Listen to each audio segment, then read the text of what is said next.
Hola, yo soy Horacio Pérez y esto es Investigando la Investigación, un podcast donde investigamos cómo investigan los investigadores, tanto en la academia, industria, independientes.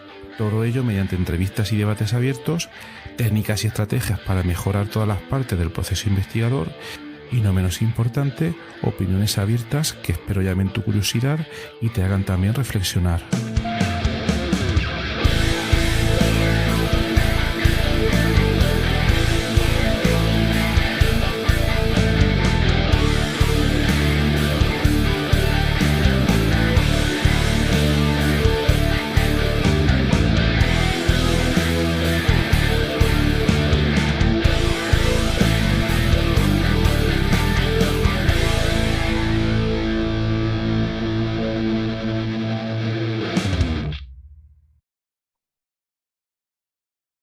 Hi everyone, good morning.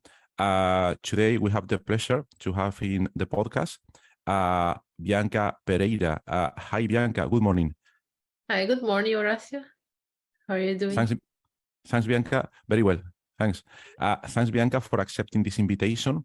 I have read a little bit about what you do, but I would like to briefly introduce her.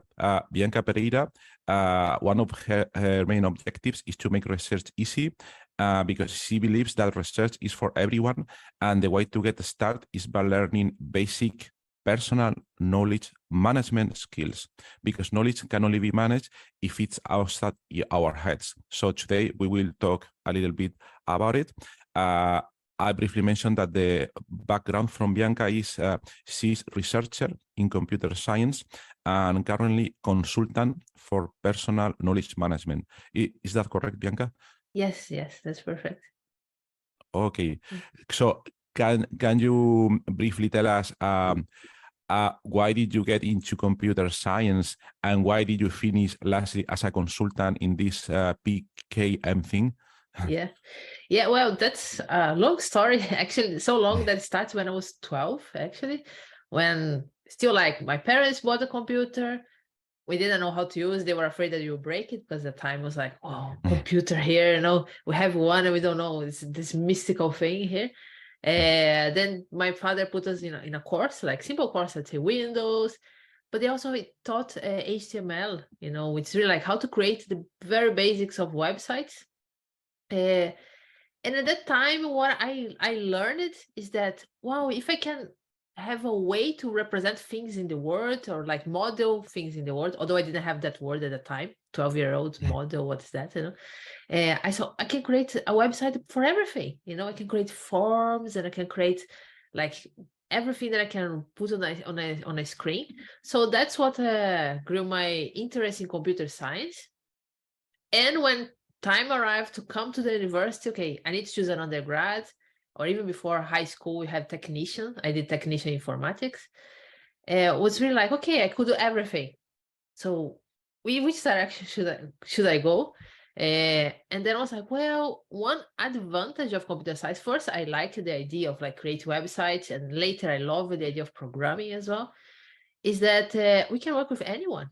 Like during my career, I work with people in nutrition, sports science, finance, dancing, physical education. There are all areas of knowledge. Like with computer science, you can work with everyone because everyone nowadays use a software for something. So that's why I really decided to go into computer science specifically. Yeah. Okay. And then when you got into computer science, after the end of your studies, what did you decide to do using this knowledge that you have learned studying computer science? Mm-hmm. Yeah, in the university, at some point there was a decision point. It's like, well, should I go into further studies like master, a PhD, or should I go to industry? And I was always like in the middle. I worked in industry during my whole undergrad, okay, doing internships, learning how to program actually in real and like programming environments. And I also tried to do initiation in the research for undergrads. And I really like the idea of like just learning like whatever you want, almost like, oh, there's this area here, let's investigate and let's see what you can learn. So I really love that. So I was always in between. So I decided to give a try to go into more the further studies, let's say master's and PhD.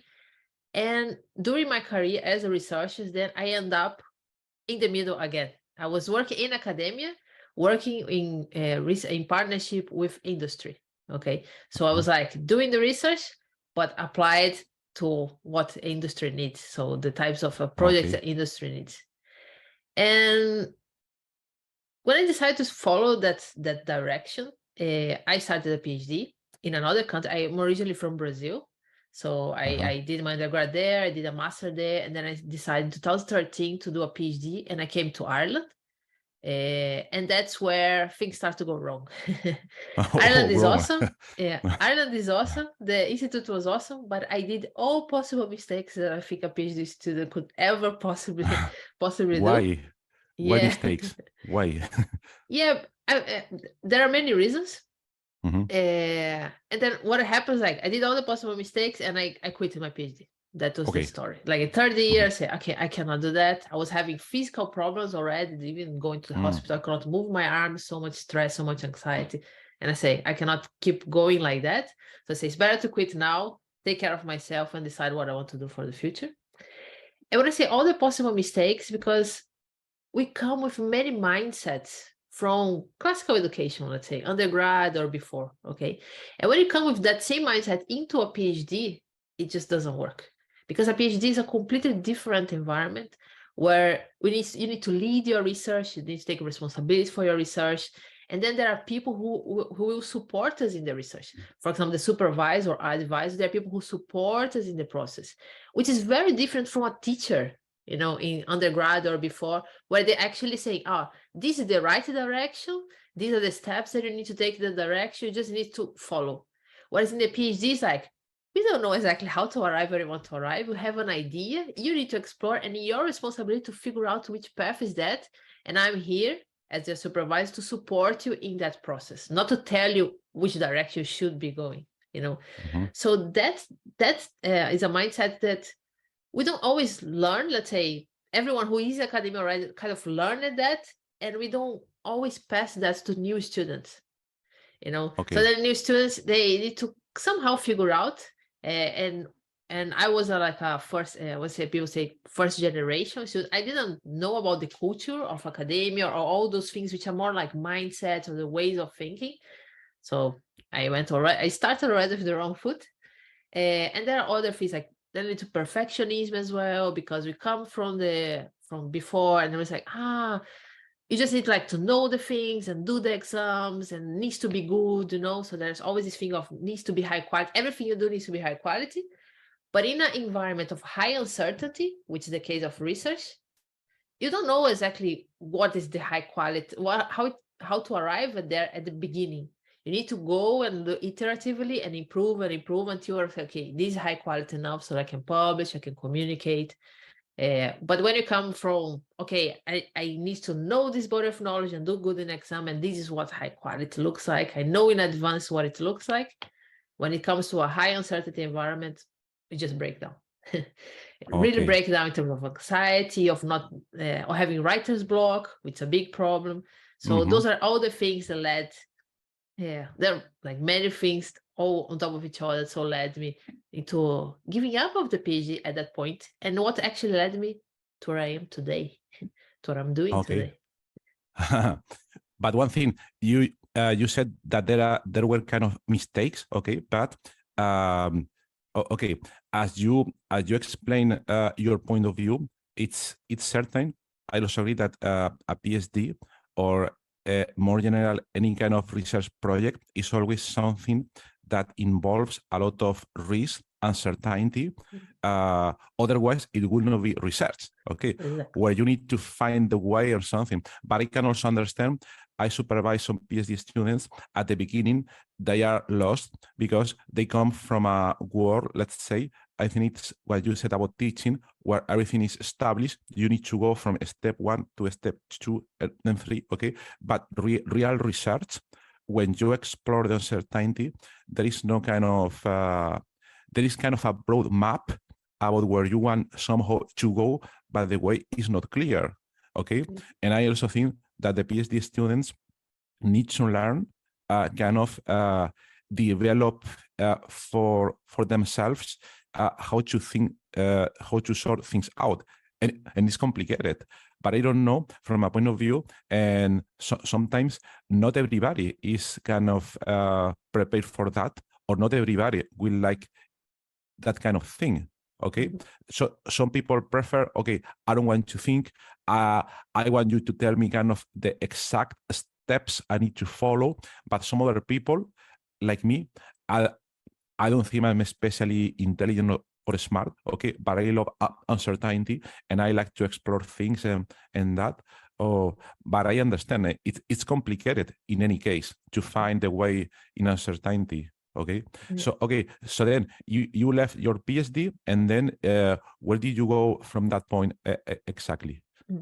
Yeah, at that moment, I was really like, okay, I don't know what to do with my life anymore, because my identity was kind of very deeply associated with the idea of being a researcher and doing a PhD and following that direction. So I say I need some time to think, but first I need a job. Then I need to I need to do something else.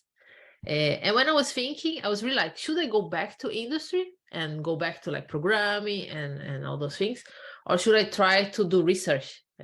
To work more with research.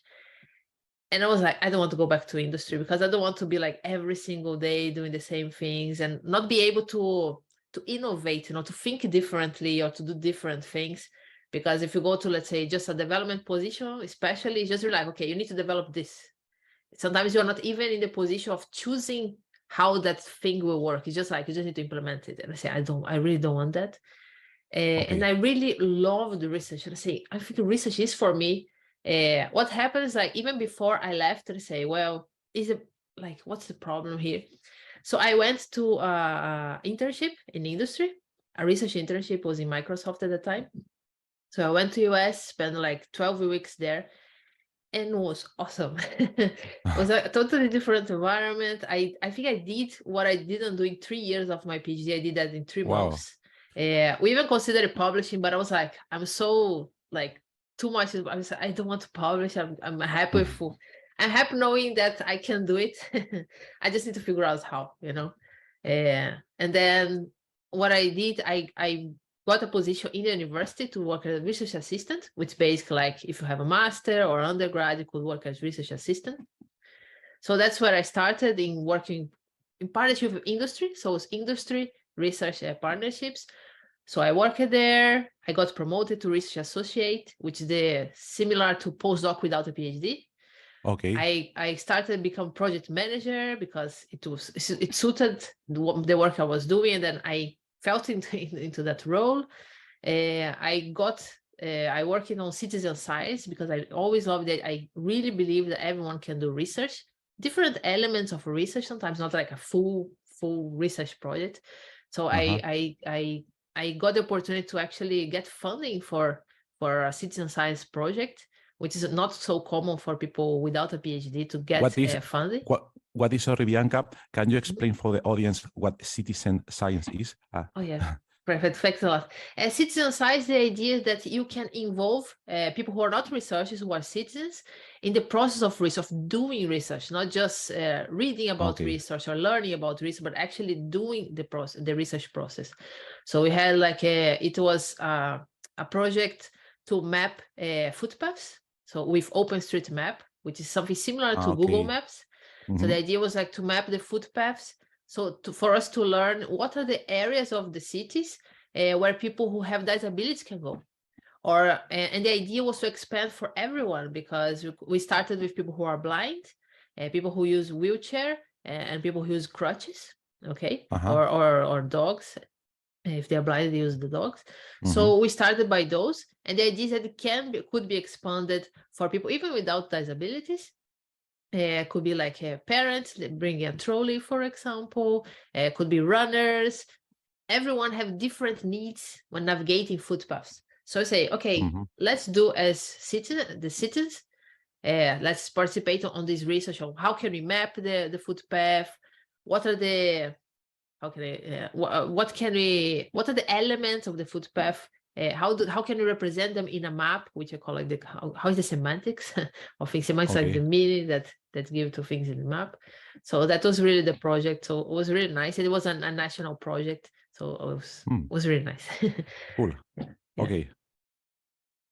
Yeah. And then, So yeah, please.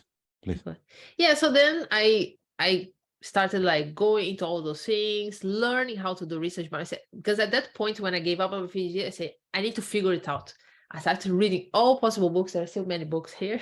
Wow. All possible books like about writing, doing research methods, presentations, everything.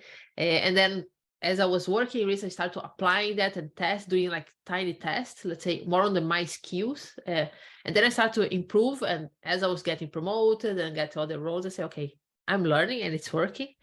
And then at some point, I say, okay, now it's time to come back to the PhD as a part-time and see how it goes. Yeah. Okay. And now, as you mentioned, it looks to me that in this project of citizen science, you solve research problems. Okay. But I guess at that time, there was also uncertainty on that project, right?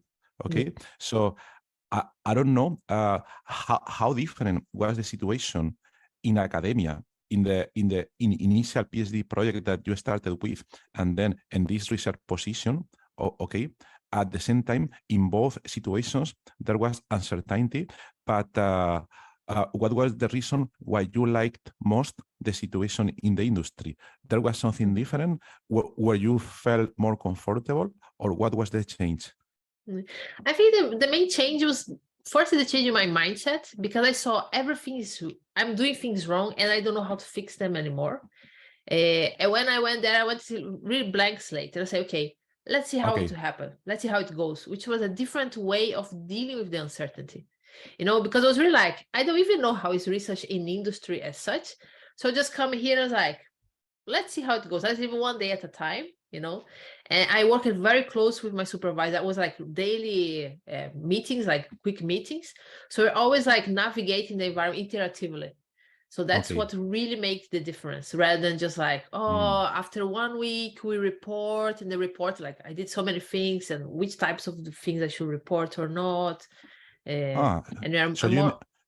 So you mean frequency was the most important difference in both different scenarios?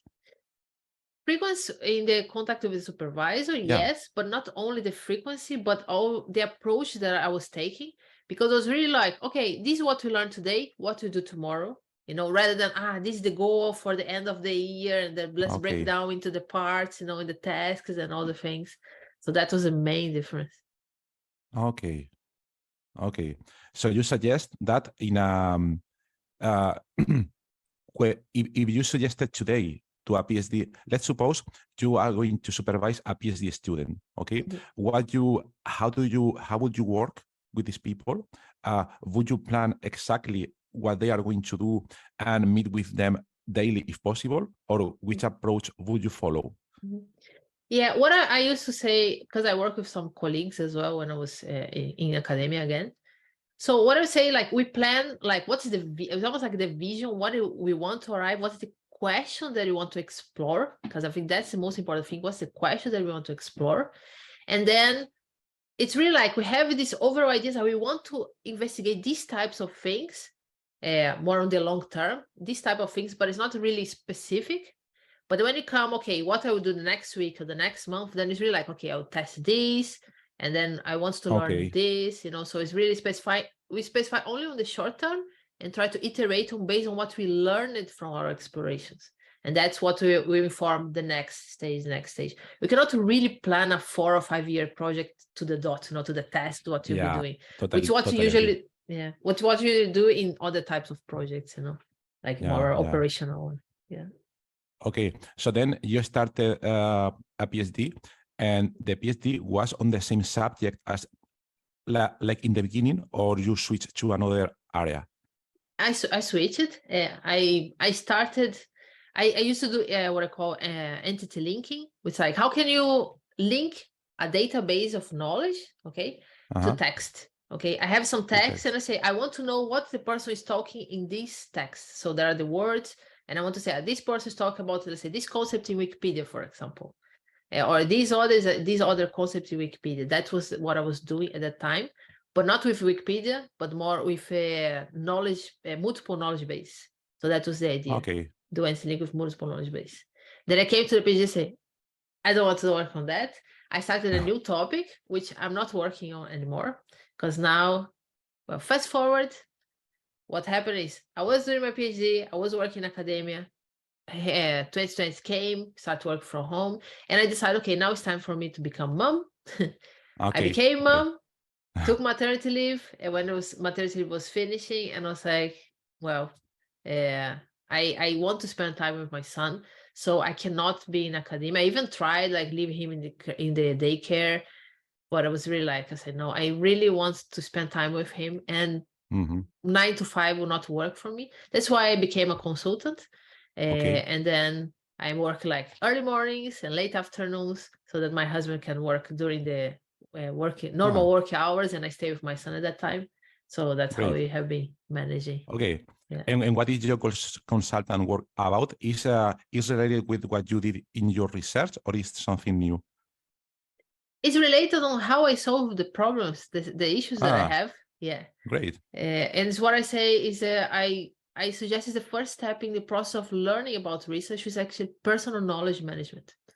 Because in research, like we need to investigate all this uncertainty area, create a coherent body of knowledge, and then write about it to communicate to others. That's what research basically is about. And what we usually do, like most people do, I will not say everyone, but most people do, is like we do all the research, then we have the papers that we read, we maybe highlight them, take some side notes only. We have plenty of data, plenty of things that we have been doing, have been working sometimes for months, but we don't have our knowledge about it, our insights about what we read, our insights about the data we have. And we tend to, when it's time to write the report, is that we put all these things together. We make sense of everything. We try to connect what's the insight with what came from the literature. And then we need to browse through 100 papers with highlights all over the place, So I was like, okay, there is a much easier way to do that, which is by creating what I call the idea management system, which just to manage our ideas, our insights that came from papers that we read, analysis that we did, data that we collected, experiments and everything else. And that's what my consultation is about. It's about how can you create a system that can go from expressing our knowledge, removing all that perfectionist way of thinking, then organize our knowledge in a way that is easy to find, but also helps the process of understanding in this area of uncertainty, because it's high uncertainty. So how can we build our knowledge and make sense of the information we are consuming or generating as we go? So when it's time to write, our notes are already there. It's basically like it's already written when it's time to actually draft our outputs to take away. Wow, that's pretty interesting. And how do you do this? This is a kind of a one-to-one consulting service, or you teach in groups, or how do you do it? Yeah, I have a 5-month mentorship program. So it's 1 month of course when I go through all the things from the beginning to end. From beginning, like, okay, I don't even know what notes are. I don't know which tools. I don't know what to do, what mindsets I should have, because I always start by the mindset, the way of thinking, until how to organize everything, how to generate new knowledge, because at the end we want to create original knowledge. So how can I create new ideas from the ideas I already have notes about? And then how to create, how to convert those notes into an output. So the 5-month program, 1 month of courses, intensive courses, and then 4 months of support, group support. And I started now also private coaching, which is the same process, but just one-on-one. Okay, I will leave in the show notes. I will provide a link to Bianca's website. Of course, if you want to contact her about these very interesting services, but can you?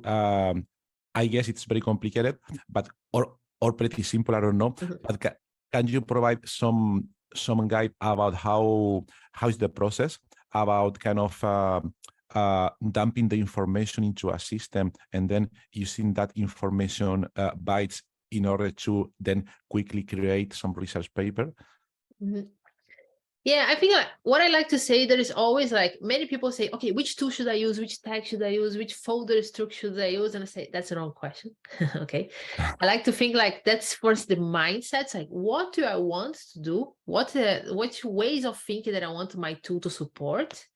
Then we can go, okay, which methods can implement this way of thinking or can support this way of thinking so that I can use a tool to implement that, to actually use all those things. Okay. That's So pretty wise. Yeah. So that's the way how I Yeah. like to think. So I always focus on mindset first, because even when we decide what goes into a note, okay, many things can go into a note. So I like to say there are at least two types of notes. One is what I call document note, and the other is what I call idea note, for example. So a document note is when you say we write a project. So a project in a full note. This is a note for this project, or is a full brain dump, like, or just write everything that we are thinking about. But when it's time to find the information again, the ideas are trapped inside of those document notes, and we don't know, like we have thousands of those and we have no idea where our ideas are when it's time for writing. So I say, well, rather than, we can write those notes, but we need to convert them, organize them into idea notes. So the point of idea notes is that each note focuses on one single idea. And then in the course, I really go to what that means. What's one idea? How can you create the boundaries of one idea? Which helps in the process of research itself. Because that's how we create objects of study, let's say. We create, this is the idea that I'm focusing my attention on, and I'll be studying this idea. So then we write this type of notes, for example. And that's how we focus on the organization of notes for research. Okay. I have the impression that at the beginning, people I suppose people that start your course, your consulting, I guess at the beginning, they are not used at all because people, I guess, they follow the classical approach. As you said, one single document, they dump everything there. And then it's pretty complicated to get back to the document later because everything is a mess and you are lazy because there is a mental barrier. Oh man, this is a mess. Okay. Yeah. So how hard it is for people to get used to this new system? Yeah, actually, in the first week, I already get people writing those types of documents, because the first thing is to put ideas out of our minds. Because most of the time, people are not even used to write those big documents. It's just like highlighting sources, and we don't even have a note, really a full note. So there are people who cross that barrier. So in the first week is really like we cross that barrier into, okay, now I'm writing things. And still in the first week, I say, okay, now that you wrote this huge thing, how can you convert them into idea notes? So I give a few methods on how can people, which I call pick a phrase and the reverse outline. So then we can use those two methods to actually create those idea notes. And what most people like in the process is that we're not just organizing for the sake of organizing, because that's what makes many people just abandon note taking altogether. We are organizing for making sense of our thoughts. It's like, which ideas do I have here? Which ideas I want to explore further? Which ideas I want to create a paper about, So we are actually looking at our thoughts, and we can only look at them because we wrote them down first. Because if they are just in our mind, it's really hard to think about them and having the thoughts and everything together at the same time. Right. So that's why it's important to express and then think about them and organize them into what I call the idea notes. Okay. I mean, it's very interesting. And another question, I guess this is a typical question now. Do you think the last breakthroughs in artificial intelligence and all this hype can be useful for these kind of approaches, or is it not needed? What do you think? That's an excellent question, because as I said, I'm coming back to my PhD. And as I say, I had the original topic and I gave up.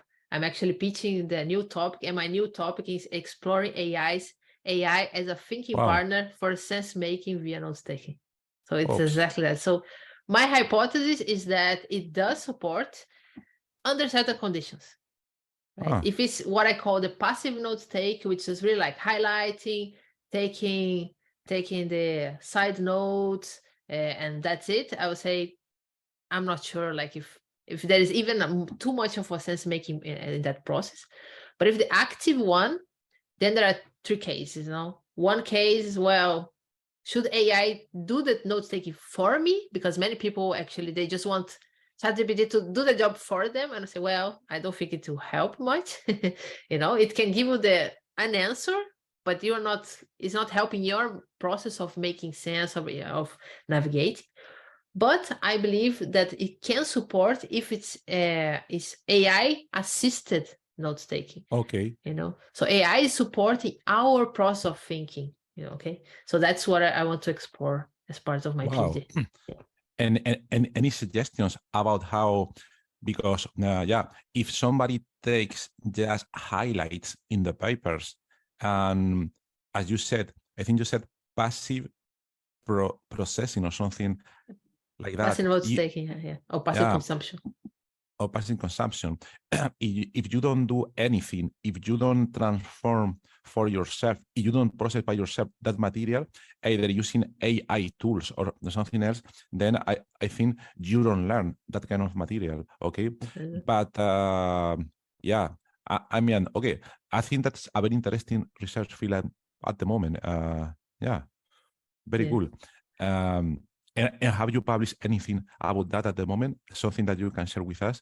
Yeah, in research, not yet. I'm literally today meeting with my PhD committee to actually say, well, this is my new topic, and they'll say yes, go for the next academic year. Hopefully, like in a few hours, I'm meeting with them. So in terms of research, I don't. I have a lot of material, more in terms of my newsletter or things that I share on social media or part of my course, because I have been talking about that for a year. But now I want to do this on the research side. I have the research papers and hopefully my thesis in 3 years' time. So let's see how it goes. Great. I will also provide links in the show notes because Bianca has a newsletter, very recommended, so that you can follow her and all these updates. Okay, Bianca, and any anecdote, any something unexpected or anything that you can share with us about this methodology or your consulting services? Yeah, what I would like to leave it with like a metaphor that I like to live with my students on what is research about. There are 2 metaphors that I really like. So the first one is that we started by swimming in a sea of uncertainty. Okay. We don't like, there's information all around. We don't know which information is useful, which not, which is like building a puzzle. PhD is like building a puzzle, or doing research like building a puzzle where we don't have the box with the final picture. We have many pieces and we don't have all the pieces that we need. And some of the pieces that we have are the wrong ones. Okay. So we are drowning in the sea of uncertainty. So personal knowledge management is one way where you can kind of like get on a safe pier, even when the sea is still there, and we start navigating rather than drowning in it. The research literature, we need to find a way to speed up through the research literature, you know, rather than be like, try to draw on all of those, to arrive where the actual research begins, which is uncharted territory. It's a part of the map where we have a mountain as a point of reference, which is that vision. We want to arrive there, but I don't even know how that mountain looks like. And our goal is to go through that journey into uncharted territory. And the research itself that we communicate is the map for that territory. If someone comes behind us, they want to go to that territory as well. We are the ones providing the map on how they can navigate. So I think that's my whole perspective of research on how research actually works. Very excellent. I agree with you. And I like that metaphor. I think it's very visual so that people can get an idea about that. I have a picture. Okay. Yeah. Okay, Bianca. So it was very, very interesting. It was a pleasure to have you here in the podcast. We wish you the best in your consultancy services and also in your PhD. And please keep us up to date if some publication or something comes up. Thanks a lot and wish you the best. Well, thanks a lot, Horacio, for inviting, and have a very nice day. I hope to talk to you soon again. Bye-bye. Bye.